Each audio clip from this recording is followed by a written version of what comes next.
What's the best free VPN you can get on a Samsung phone? In this video, I'm going to show you what I think is the best free VPN of 2025 for any Samsung phone. And if this video helps you, please consider giving it a like and also subscribe to my channel because that really helps me out.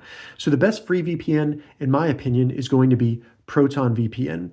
That's because they are a privacy-focused VPN, and they're one of the most highly trusted in the world. In addition to that, you can get their apps on almost any device, and while they do have a paid tier, their free tier is very fast, and it allows you to even change your region. So if you want to get some benefits when you're using streaming services of changing your region to a different country, you can get that for free with ProtonVPN. Check the description. I'll have a direct link to it in the Google Play Store, but all you need to do is search ProtonVPN, then select install. Once it installs, simply select open. And then one of my favorite things about ProtonVPN is you don't even need an account. All you need to do is select continue as guest. Once you do that, they're going to offer you their VPN Plus, but go ahead and select not now at the bottom.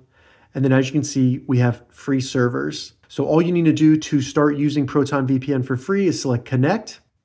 Confirm that you do want to allow ProtonVPN to configure a VPN on your phone so that it can actually route you through their VPN by selecting OK.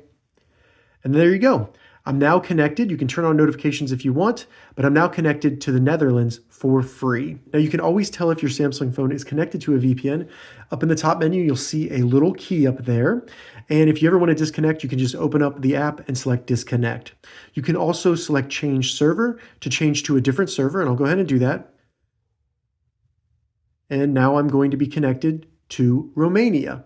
So if I wanted to get any benefits out of that, I could do that as well. And then after I change servers, you'll see it has a little countdown. So with their free VPN, I can change regions again by simply waiting out the timer, which is usually 1.5 minutes, and then selecting change server again. And just as an example, I'm going to do a quick speed test. As you can see, I'm still connected to the VPN. So we're getting 33 megabits down and 21 up, meaning you could watch 4K content, you can upload videos, things like that, all from a free VPN. If this video helped you, give it a thumbs up and please consider subscribing to my channel.